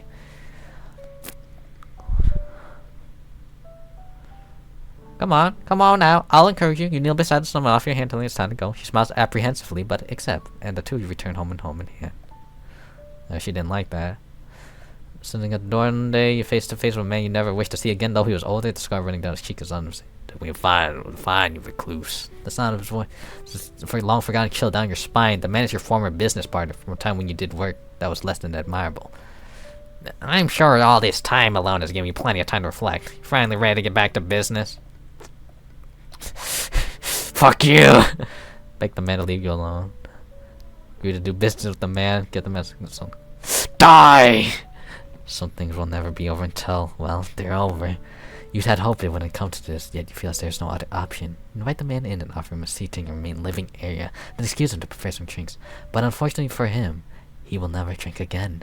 Before the man begins to suspect anything is wrong, you take a straight-edged razor and slit his throat from behind. The blood falls like a red sheet down his body. When you look up, you realize that your daughter had been standing there watching the soul. No, don't look, close your eyes. She doesn't react strongly, but you fear this may leave an impression on her regardless. Oh, don't look at me. The weather's nice. It'll be easier for foraging. Take your daughter foraging for river plants, for mushrooms. Gather ferns while you relax. River plants? We can go together. Look, we gotta wash ourselves with the river. The two of you find some watercress and catch some crawfish. Then take a break to play in the water. She seems excited to spend some time floating, a skill she seems to already excel at. You had to force her out of the river just before sunset. You need some time to wring her out before bed, after all. The decision being made, life continued. Was this supposed to happen? As the days pass by, you and your daughter continues to grow. A certain unpleasant malady of hers continues to grow as well. Despite your best efforts, patches of mold have been appearing more and more, shapeless blotches over the ever-increasing proportion of her body. Your desperation to help her intensifies each day. You spend each night after night racked with concern. One morning, you're awakened to an unpleasantly overbearing aura of decay. You find that your worst of your fears have come to pass. The voracious mold had bloomed en masse, and blanketing every inch of her in noisome fungal... Oh my god! Fungal fuzz. Her form was skewed by a mass of mold. A slight struggle stirring reveals she can still move, although barely. Clutching her despite the noxious miasma, you pull your daughter close and attempt to somehow keep her together. Even as rough clumps of maroon-colored mold fall to the ground with gentle thuds. Withering. Pressure. Doomed. Yeah, what? We're not gonna do too well. You realize it was weird at first, even now you've concerned the mold you feel is part of you. It's as if blooms yourself. Blooming, decaying, dying, and living again. Seemingly the two of you change shape together until you can see your parents' face again. Their shocked expression sounds into something like acceptance, and they grab your shoulders firmly as if confirming you still have a solid form. And just like that, your normal life continued. The recluse, as ever, adapted to your change swiftly, and the memory became just another one of your strange daily adventures. Eventually, you felt the need to tell your parents that you were ready to go and find adventures of your own. As they grew older, you were worried about leaving on. You worried about leaving them on their own. Thankfully, your concerns were unwarranted. They were happy that you had grown enough to want to move out. They even offered to help to build your own home. Yeah. Build a home together. Yeah, finally they arrived. Eventually on your own, scared a little, but also excited. New chapter. We're always a loving parent. Weeping maroon mold. A girl on her own. How you feeling? No humanity. No, definitely damn. You're actually pretty average, all things considered. Your body shrivels and decays over time, falling apart. Pressure. Your body refines itself when you're in stressful situations. Doomed. Yeah, well, damn. Desiccation. You can feel yourself fading away. No. A cursed seed. Something terrible is buried in your body. You're grown up to find young woman. Reputation. The recluse will always live in your heart. Despite some initial uncertainty, you find your new home may be even nicer than the recluse's shack. Yeah, whatever. Let's just home. You leave your home in the later hours of the morning one day, only to set upon a strange woman not too far from your front door. It's immediately apparent she doesn't notice you. Heck, she may not even notice the house that's just right there. As it stands, the slender, bespectacled woman has her gaze locked to the sky. She'd be a statue if not for a periodic wave of the hand, sending errant strands of silver back into her messy ponytail. Watching her for a moment, you stand to reason that maybe something's wrong. Plus, she looks harmless enough. Maybe she's worth approaching. Please even leave her alone, attempt to scare her off. Can I help you? The woman whirls around, caught off guard by your sudden appearance. Oh, I'm sorry, she stammers before catching a good look at you. Oh. My, you're an interesting creature, aren't you? Her inquisition borders heavily on the familiar, but you let it slide. Are you by chance the mycelial maiden of these woods? I've heard so much about you. It's such a shame I'm pursuing other interests right now. I would love so much to study you. Sorry, is that weird? That's weird, right? The woman pushes back a series of stray hairs, smiling sweetly through the lips and eyes that glitter like velvet gems. It's almost enthralling. Oh, right then. I should introduce myself. My name's Kalia. I suppose, what you call a scholar of sorts. I study all sorts of creatures, both mythical and speculative, ranging from all sorts of quasi-humanoid beings to amorphous energies. My primary field of study is in the realm of the Fae. Tricky little friends, I tell you what. Lately, I've been trying to uncover traces of this cheeky bugger, a Fae prince by the name of Cupid. I don't suppose you've seen a foul-mouthed baby flying around shooting at people, have you? What do you think the answer to that is? What do you think the answer to that is? Kaylee looks around, evidently getting your point. That's fair. That's fair. Despite what I was told, he doesn't seem to be anywhere in this area. Tell you what, Kalia hands. Yeah, is that how we say Salia? Kalia hands you a handful made of slightly glowing bone. Small handbell. Oh, a small handbell made of lightly glowing bone. Take this and bring it if you find him. Of course, if you find anything else of interest, I would be thrilled to be notified. Holding the handbell, you give it a light jiggle. To your surprise, it rings out spectacularly. Scarlet brown. And you know, Kalia leans in close. If you ever like a little studying of your own. Well, Kalia's face begins to turn red and she looks away, hand on cheek and stifling a giggle. Oh, nothing. Don't be a stranger now. With a... Was that a flirtatious smile? With a grin, she saunters away. You're feeling a myriad of emotions, though a single question remains. They're not going to, like, get shot by a baby walking about, right? We just might. To the east of your forest lies a village of humans, but you have often found yourself wondering what you would find if you simply kept traveling east. Today you have resolved to solve the mystery. With a pact, you depart, well prepared for a day trip.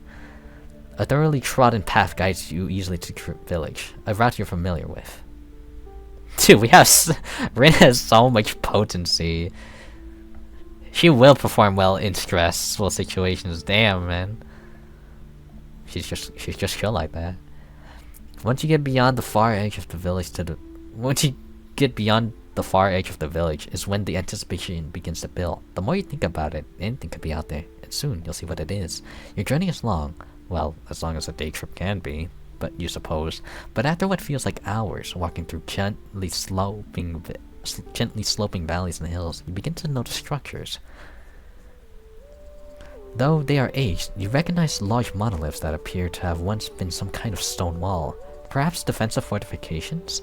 As you walk further, you find buildings as well, though you suspect it has been a very long time since anything human has lived in them. Nature, however, seems to be doing her best to claim stake to an abandoned town. The area is lush and verdant, and you even manage to spot several animals you have only rarely seen previously. While exploring, you happen to notice a few different tasty-looking plants. Perhaps you'll take advantage of this and do some foraging while you're out. Evergreen noodles, gather sorrel and clover leaves. Catch some critters, wild berries. We need some luck. Clover leaves! Pretty little greens with heart-shaped leaves cover much of the ground before you. These plants fill you with nostalgia for being a child and eating as many ground greens as you could get your mouth on. 1. Yeah, 6 fail, we're doomed. You pick these greens from the ground into your trusty forageable bag, occasionally eating one and savoring the sour vegetal flavor. With dinner procured, and then some, you decide it is time to say goodbye to the strange little abandoned town for now and begin the long trek home. Perhaps someday you shall return. Strolling through the nearby village one day, you pass through a rundown area you've never seen before. There doesn't seem to be very many people in this area. If you're going off sound, the only thing you can hear is someone grunting. Walking around, you follow what sounds like fighting. Eventually, you come before a ramshackle house sitting between two collapsed properties. Priorities. And in the center of the circle where the remains of one of the houses have been cleared, you see a strange woman hitting a wooden pole with smaller wooden poles sticking out of it. She's attacking it with short, swift movements, as though she was practicing for real combat. You can't but stare at her. She's very intriguing. Oh, it's like a training dummy. Okay. Her hair is short and black as the night. Only the slightest piece of ponytail can be tied back. Her physique is unlike anything you've seen before. Even though she wears a heavy suit, complete with popped collar, you can tell she's incredibly muscular underneath. You'd hate to be on her bad side. Spotting you staring at her, she stops her routine, setting you up with a glance. You here to cause trouble? Well, you can't say you've heard worse introductions before. Offering a shrug, you tell the woman you're just walking about. The woman's expression refuses to change from a pensiveness that borders on anger. Good, she says, before returning to the wooden pole. They sure are some rude people, you figure. You turn to leave the rude lady behind, but as you do so, you hear a soft, excuse me, are you? Looking over the shoulder, you realize a small child snuck up on you. Are you that mushy lady from the woods? Crouching down to eye level with the child, you smile, offering a hearty, "Yep, that's me." And while you can't see them, the rude lady has stopped her routine, walking over. "Everything alright?" the lady says from behind you, nearly causing you to jump. You stand up to face them as a child assures her. Look what I found, Auntie Maz. The lady my friends were talking about. Despite your gaze between the two, you feel a bit too in the spotlight. You're just hoping the rude lady isn't looking to pick a fight with you. Auntie Maz? It's just a nickname, the lady says. One only the child can call me. The child nods excitedly. Auntie Maz is really cool and tough, and she helps look after me. Well then, the lady says, extending her hand in greeting. You don't seem like trouble, unlike most of the folks that come wandering around here. Folks call me the Master, a title I seem to have earned over time. Auntie Maz is the strongest, the child triumphantly claims. She can beat up anybody. She keeps me safe. Interesting. A master in the flesh, huh? It might be worth seeing if you can learn a thing or two from them. I will ask for training! But we're doomed, so it's not like it matters. Wait, we passed? What the heck? Seemingly charmed by your tenacity, the master agrees to some light sparring with you. The combat is intimidating for you, but you bear it well, and are able to refine your techniques in the moment. By the time you're done, you feel more powerful than before, and thank the master for teaching. And as you make way to leave, the child calls out, "Be sure to visit us again, right, Auntie Maz?" The master smiles and nods, waving you goodbye. You feel a crisp breeze, the heat is relenting, trees are changing in color, fall has arrived. You know what? Visit the recluse. also take a full day to visit the recluse. It's okay. The recluse, as always, is more than happy to see you. The two of you spend several long hours reminiscing about your childhood, as well as preparing a meal to share. In the end, you leave them well fed. Maybe you'll just have to visit again tomorrow. You awake one night to the light of a full moon and the eerie sound of singing. As if your body isn't your own, the cool night air is drawn over your flesh upon leaving the house. And just outside, you see a group of fairies are dancing and swinging inside a ring of sprouted mushrooms. One of them spots you watching and motions you closer. Try to capture them! We're already doomed! You quickly sneak back into your home. Oh, we did? What the heck? You quickly sneak back into your home to grab some coins, a net, and several bottles before heading back to the fairies. You use the bait to gather the fairies close together, then pounce and swing the net in a precise arc. A few manage to dodge and flee, but many more were caught. You seal the bottle of Fae and bring them home, certain to find use for them. Oh damn, what the hell? One day, without realizing it, you stayed in the village much later than intended. The sun has fully set and the darkness has enveloped all. Thankfully, you are fully capable of taking care of your— Oh my god! We have 300 potency! Ren, what's going on? Oh my god! She is not cracking under pressure. The light of the sun does not phase you at all. You decide to take a shortcut through an alley, but to your surprise, there are others there as well. Quite a few others, in fact. It quickly becomes apparent to you that most of the alley's denizens are going into a single door. One that, when open, opens you to hear faint sounds of revelry and triumph from within. When they go to leave, many have small trinkets that seem tired from a long night of cheering. No business. Dude, we're running out of humanity. How good a person is. She's not a good person. Enter the door. Oh, it's a boxing ring. After a while of spying, you get the impression that people are free to enter. You're people, basically. So you figure it's safe to investigate further. As you step inside, the roar of the crowd grows in volume and clarity. It takes your eyes a second to adjust to the dim light. You move past a few tables full of merchant goods into a large room full of people. At the center of it all is an arena topped with a fighting ring. The ring is currently in use as two combatants circle each other. One fighter is a man in a crude grasshopper mask, constructed out of dyed linen and leaves. He moves with a quick staggered step, often feinting at his opponent. His opponent, a tall figure largely obscured by a dark cloak, counters nimbly, keeping low. You watch as the grasshopper man grabs the cloak, using it to pull his opponents around the ring. You find yourself simply drawn towards the crowd. The mood of the fight is simply intoxicating. Before you know it, you're whooping and hollering with the rest. Finally, in the thrilling conclusion, the cave fighter manages to subdue the crude grasshopper. They triumphantly suplex the masked man to the joy of the crowd. Though initially slightly concerned for the man's health, you find that both fighters have support immediately afterwards. Slowly, the crowd begins to dissipate. What a thrilling event. As you go to leave, a chubby woman wearing an elaborately decorated pair of glasses stops you. I've never seen anyone quite like you before, love. If you ever want to fight, come back here anytime. I think we could help you be something spectacular. You accept a scrap of paper that woman hands you. On it lists her name and where to find her. After giving her a quick farewell, you dash back home with much to consider. While making your way through town, you're stopped by a young man in a newsboy's cap. Here's a handful of paper. The great whatever. Nope. It would be nice to live in a world where a great healer could come along and take away your pain, but you don't. You know this. You walk home trying to think about the ache that lives within you. Oh my god, what happened to the mycelium, bro? Dude, what the hell? It's because I didn't go to the thing? Oh my god. Red. But damn, she ain't folding under pressure. Having taken a leisurely stroll one day, she set upon a humble shack nested among dense brush across the nearby river, and from the howls bounds a symphony of music, reverberating off the trees. With curiosity grabbing hold, you saunter off the beaten path, making your way to the water's edge. To your surprise, a ramshackle bridge extends across the water, and before you know it, you're face to face with the shack's rotting door. Knock on the door, I guess. You rap your knuckles on the door. After a moment, a slight shuffling can be heard from inside. At length, the door opens. You are greeted to the bewildered expression of a rather strange-looking crone. The figure is tall and looming, hunched over with a head still a solid foot above your own.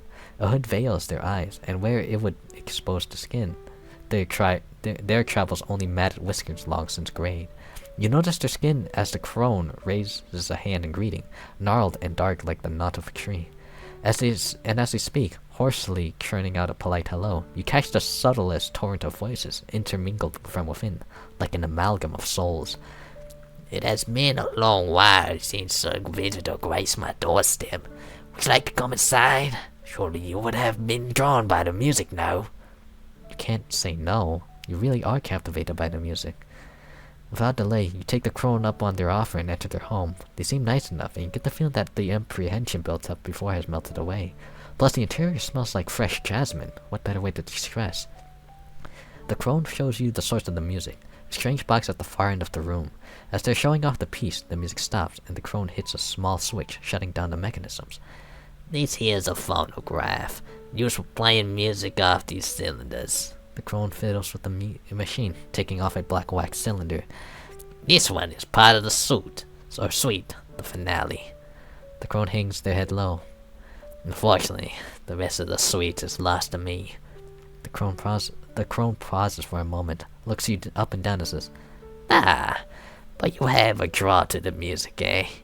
It's hard to tell, but you believe a smile to have cracked somewhere beyond the mass of whiskers. If that's the case, you seem able enough. I'll tell you what, you're able to collect the 9 other parts of the suite. I'll give you the finale as a gift. One cannot enjoy a suite without a full collection. You shrug. This offer seems straightforward enough. Without reluctance, you accept, much to the crone's satisfaction. Then I would ask you to read a story, one that might help glean the location of another cylinder. Would you be interested? It is, however, quite a long story, should you wish to do other things. I'll listen to the story. Yes. The crane stoops in place across from you, resting on what you assume to be their haunches. As they open the book, you feel enraptured, engrossed, enthralled. Before you know it, the words blend into a dappling of synthesia that seemingly spirits you away from the land of the story. As with many, this tale began in tragedy. We're in the story. An errant child, the kid was exiled from town, bred with heresy and derision. Derision? Yeah, derision. She bore no sin but that of her birth, specifically the eyes, smoldering pools of ceaseless violet. They were the same eyes as the Violet Witch, a malefactor who had been terrorizing the area for years, and as much the kid was left with only a lone heart to look out for her, a similar soul, lonesome and lorn in the depths of the woods. But she was raised good, and raised well, and while she never truly needed the approval of others, it was still a wish of hers to be more accepted, to be seen as less of an outsider. She did, at the very least, have a modicum of peace in her parents' home, but peace was ill-becoming of the time and ever-fleeting. Despite the love and care bestowed upon her by her guardian, she could not stay. Fire came in the night. At first, it was deemed an accident, happenstance, but the attacks became emboldened, frequent, turning from 1 or 2 individuals into small mobs, each time led by a sightless man, as if to taunt. As long as the Violet Witch roamed the land, the kid would know no sanctuary. She could only bring pain to those who would offer her comfort, and so, after a heated argument with her guardian, she forced herself to leave, lest they'd be caught up in the madness. The kid set off without preparation, carrying with her only a smolder of conviction. Nevertheless, she was savvy, complete with a few well-honed skills needed for survival. It wasn't long before she was well away from home, out beyond the threshold where the familiar woods fell away to the shadowy hinterlands. Though, according to the rumors of the Violet Witch, her manse would be less than a day's travel southwest, and as if it were, there were 3 ways to go about heading there. The Galdry's Highway, which the kid had been taking, dilapidated as it was, the old growth forest, as unwelcoming as it seemed, or the gentle river bank. Follow the river. Cut through the old grove, followed the river. So she followed on the highway. The Gaudry's highway has been long fallen into disrepair, and it was a miracle to have found anybody in that day and age that could remember the lost kingdom that had once ran through the land. That being said, the ancient highway was still the best means of traversing the hinterlands, barring an occasional falling tree or reaching patch of brambles. Before long, the kid had made it to a destination along the highway and cut through dense brush to arrive at the manse. But before she stepped off the road, a particularly sturdy stick caught her attention. Long, straight, and hardy, it had made for an excellent walking stick, if not a club. With just a few more steps, the highway was behind her, and the kid could enter the manse. I gotta drink of water, hold on.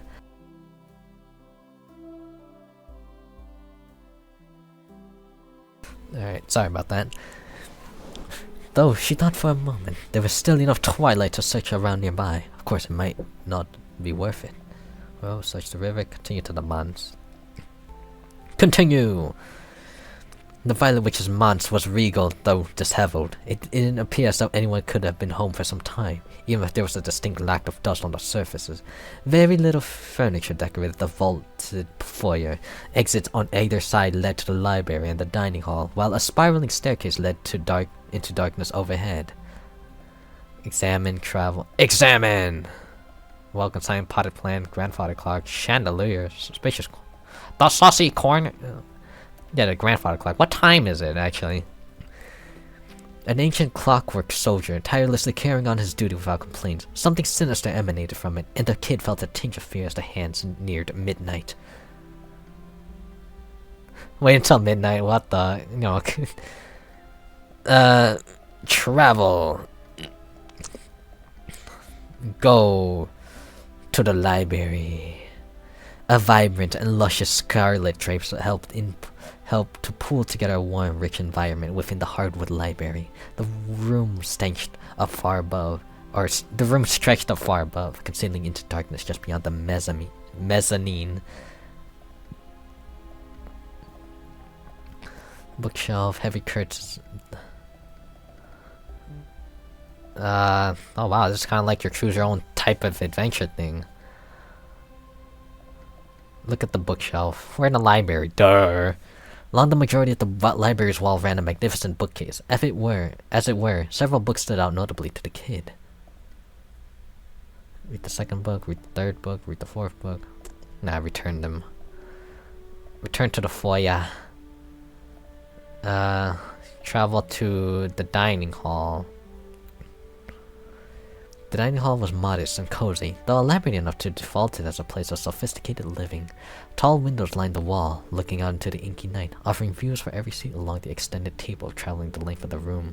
On the wall, a portrait of a woman sat crooked, and around the corner, a hearth sat, blazing beneath the bust of a stuffed boar. In the shadowy corner, a door led surreptitiously into the kitchen.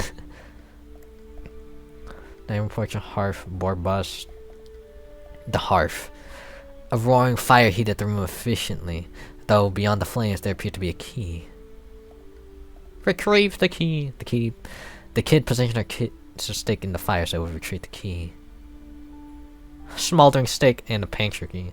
And while the stick burned in the process, its integrity remained uncompromised, though its tip retained an unusually persistent smolder. What is this? Go to the foyer, go to the kitchen. We can go to the kitchen? The kid entered the kitchen and found little of interest. A random culture and the lingering smell of stale grease littered the room. An oven attached to some counters along with the rear side of the hearth crowded around the far side of the room near a door leading into the pantry. Do we have a key? Rear side of the hearth. Stone countertops, maybe that. A slate countertop lit with cutlery. The kid spotted a large knife housed with a block on the slate countertop and decided to take it, hooking it to her waist. Oh wait, no, I already did that. The hearth. Nothing was left standing behind the flames after the kid retrieved the key. The oven? A standard brick oven, slightly obstentious and certainly oversized. It seemed like anything had been cooked in there for some time. Go to the pantry. There we go. We finally made it. The pantry was dark, cool, and musty. Larger than expected for the size of the man's. It nestled unsettling thoughts into the kid's mind. Rotten food style servant's note. A particularly savvy looking rat. Servant's note. A small bloody piece of paper that maddeningly detailed a particular book within the library, but for whatever reason, it did not explain why. Regardless, it piqued the kid's interest. He would have to check the shelves for the tome. We have the key. The skin pile of rotting food made the kid feel sick. There's no telling how long it had been sitting there. The rat. Found rat sitting in the corner of the pantry watching the kid. Ah, you look like a thirsty sort. How's about it exchange, eh? You scratch my back, I scratch yours. Capiche? Capiche? Buy me some key, yeah? This food ain't no good for nobody, no how. Give me a little good the goods though, and I'm about to talk. Kid blinked at the rat before continuing on her rummaging. After all, who has time to speak with Shifty, not to mention magical vermin? This really is like its own thing. What the heck? Go back to the pantry. No wait, not the pantry. To the dining hall.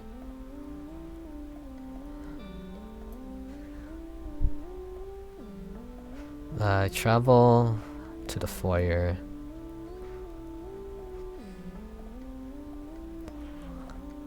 Potted plant, grandfather clock. The suspicious corner. The portrait of the lady of the house hung menacingly in the corner of the room, taller and wider than a full-grown adult. Her eyes pierced the kid's soul. Do nothing. Why can't you cut it up? Welcome sign. It read, live, laugh, spellcraft. Live, let it be. This is a lot of things you can do. The heavy chime of the grandfather clock declared, "The time is 10 o'clock." The kid found themselves in a, might I say, dramatically lit hallway. We're talking candelabras, stained glass, the works. Oh my god, this is really its own, like, adventure thing.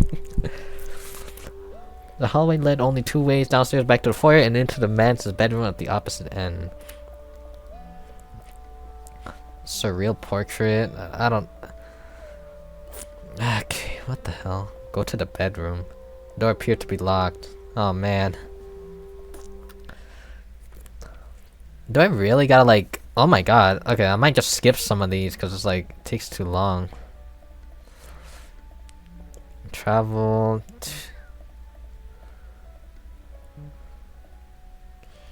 I don't know, I don't know, I could always just wait for midnight, yeah. I don't know, let's just cut up that painting and then leave it. To their surprise, a fortified door with a magical seal preventing password laid beneath. I found the words unspoken password. Are you serious? Wow, this is really a lot, I'm not gonna lie.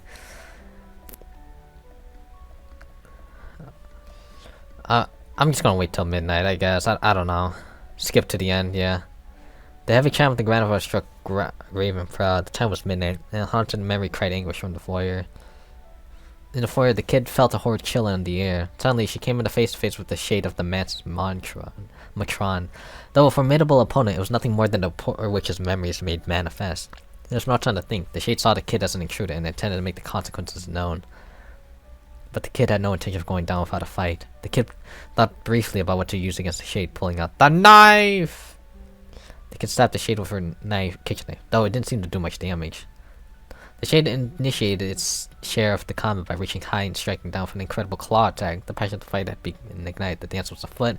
The kid thought briefly about what to use against the shade, pulling out the stick! Kid seized the shade swarm with a smoldering end, eliciting pain for the creature. Shade hissed, a whipping miserable claw at the kids. Like somehow there's no other path left for the kid. Only fate could try the outcome. The kid thought briefly about what to use against the shade, pulling out.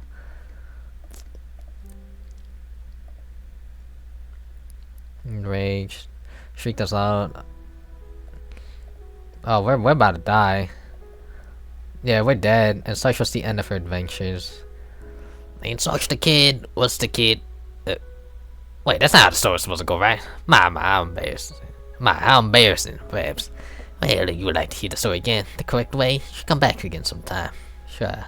I'm sure I'll have it good to go by then. Now it's getting a little bit late. You should be heading home before the dark comes in. Crone leans in uncomfortably close. You wouldn't want to run into the Violet Witch now, would you? She asked with a cackle. Oh, it's a girl. What the heck? Taking her advice, you return home. Well... It's like a simple illness from the bounty of mycelium to your measure there's a dreadful amount. It's before long it's dragging you down deep to the salt. After that day, the mushy girl was never seen again. All anybody saw was her solemn trek back into the woodland home, and once the door was closed, she never emerged, having become the hollow shelf once it was afraid now. Brah! Ran out of mycelia! Dude, what is this episode? I haven't known a single ending. A good one. There is so much potency, but she could do so well under pressure, but damn, she ran out of reason to keep going. Oh, Shamu. Why? I'm crying. I don't know what to do. Guys, I'm not that good. It's been 2 hours already, and like I got 3 endings, and all of them are bad.